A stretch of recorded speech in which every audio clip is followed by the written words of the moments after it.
Oh, anong gusto nyong maging paglaki nyo? Gusto ko maging sila Stickman. Habang mga bata pa tayo, napakarami na talaga nating iba't ibang mga pangarap. Pangarap maging pulis, pangarap maging seaman, pangarap maging negosyante, at syempre, pangarap lumipad.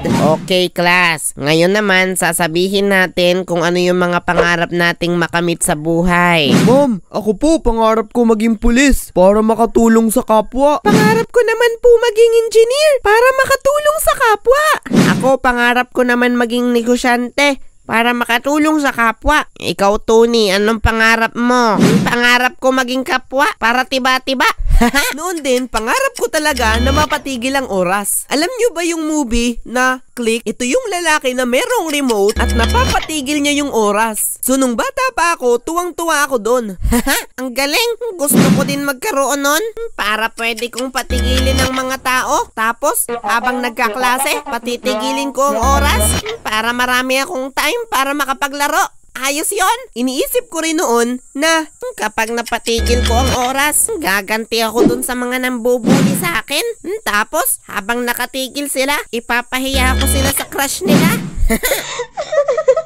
Pinangarap ko rin noon na maging sila Stickman kasi naa-amaze ako sa kanya kapag bumabanat-banat. Ayos pala sila Stickman eh. Mas gusto ko ito kaysa kay Superman. Pwede maging bola, pwede maging upuan. Kung pwede nga lang sabihin yun sa school kung anong pangarap ko. Oh, anong gusto nyong maging paglaki nyo? Gusto ko maging sila Stickman. Kaso nga lang naiisip ko noon, bakit kaya hindi nagpapalit sila Stickman? Eh di tubal na yung damit niya. At saka, bakit kaya ganun? Nabanat yung damit niya, hindi napupunit. At saka, bakit kaya black at white ang kulay nun? Kasi noon yung napanood ko nala Stickman, yung ginanapan ni Big Soto. Yung kulay white at black lang ang kulay niya. Iniisip ko rin noon na maganda din yung nakapangyarihan para kapag nagtago-taguan kami ng mga kaklase ko, pwede ako magkunwaring na bola.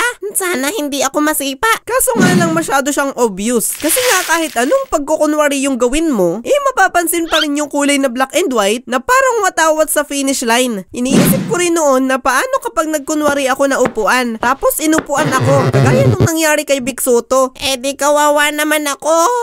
Ang pangarap ko noon, ang magkaroon ng Pokemon. Kasi noon nahilig ako na maglaro ng GBA emulator sa cellphone ko, tapos meron dong mga dinadownload na zip file para yun yung maging laro sa loob ng app. Iwan ko, basta ganun yun. Natuwa ako sa paglalaro ng ganun, kasi lahat ng bata na halos nasa tamang edad na pinagbibigyan ng kanya-kanya nilang Pokemon para i-train. At ang pinakapaborito ko noon, hindi si Pikachu, kundi si Charmander. Kasi ang lakas niya at bumubuga siya ng apoy. Paglaki niya, magiging siyang Charmeleon, at pag-evolve niya ulit, magiging Charizard. At kapag yun ang gamit ko, talagang hindi na halos ako natatalo sa laro. Doon sa game na yon, pumupunta sa damuhan para makakita ng mga panibagong Pokemon na pwede mong hulihin gamit ang Pokeball. So, kaka-imagine ko, at sa sobrang kagustuhan ko na magkaroon din nun, iniisip ko na, paano kaya kung totoong buhay ay mayroong Pokemon din ako? Baka isang araw magkaroon din ng ganon?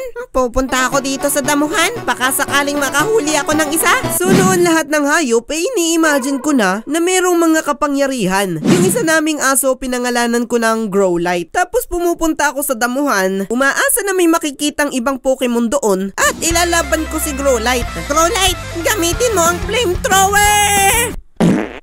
Ay, bakit tayo ang lumabas? Pinangarap ko rin noon na magkaroon ng mga gadget ni Doraemon kasi masyado akong nahilig noon sa panonood ng Doraemon. Kaya noon iniisip-isip ko, siguro ang ganda kapag may mga ganun na gadget katulad nung time clock para yung mga luma kong gamit mapabago ulit. Pero ang pinakagusto ko talaga dun yung mismong bulsa ni Doraemon na kahit gaano kalaki pa ang ilagay mo sa kanya, pwedeng magkasya. Ang ganda naman nun kapag nagkaroon ako ng ganun na bulsa. Kapag itinago ko yung gamit ng kaklase ko, hindi niya na makikita. Tsaka pwede ko din ilagay yung crush ko sa loob ng bulsa.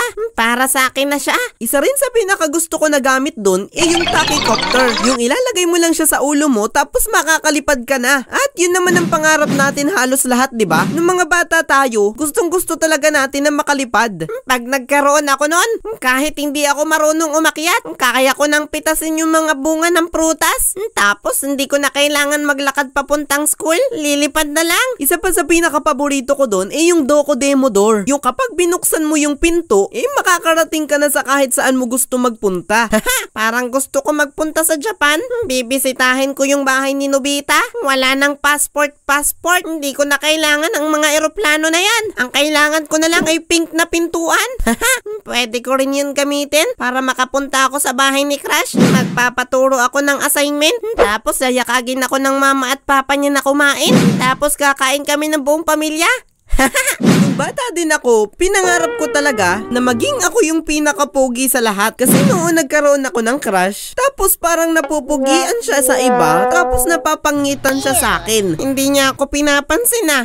Kala mo, pag ako naging pinakapogi sa lahat, ikaw na ang hahabol sa akin. Dapat siguro ako maging pinakapogi sa lahat. Kapag ako ng pinakapogi, wala nang makakatalo sa akin. Tapos hindi na siya magkakagusto sa iba. Nung bata pa ako, uhugin pa ako at patpatin. At yung nagiging crush ko, ang ganda. At parang, hindi tayo pwede.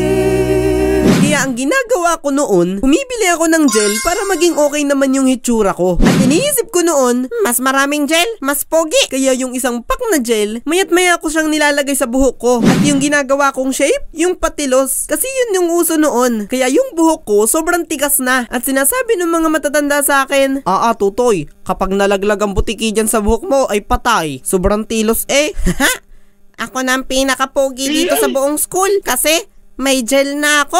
Ay, wait lang pala. Lalagyan ko ulit. Pinangarap ko rin noon na magkaroon ng kamukha na artista. Kasi noon yung mga pinsan ko, meron silang kamukha na artista. Yung isa kong pinsan na si John, kasi nga magaling siya magpatawa at medyo mataba din siya, naisip ko, May kamukha siyang artista. Si Bitoy. Tapos yung isa namang pinsan ko, medyo mapayat siya, tapos malaki yung boses. So iniisip ko noon, Kamukha niya si Vic Soto. Buti pa tong mga to. May kamukha na artista. Ako kaya? Sino kaya ang kamukha ko? so noon pinapangarap ko talaga na isang araw pagkagising ko, maging kamukha ako ng isang artista. At sino yung artista na yon? Si Sian Lim. Kasi noong bata pa ako, pag nanonood ako ng TV, nakikita ko yung commercial niya ng pants. At iniisip ko noon, Kapag ganito na ako kapogi, lahat ng babae magkakakrush na sa akin. Sana maging kamukha ako nun pag lumaki ako para may kamukha na akong artista. Kasi pag lumaki yung mga pinsan ko, baka maging artista sila. Tapos ako, hindi. Dapat maging artista din ako. Tapos, mas gwapo ako kaysa sa kanila.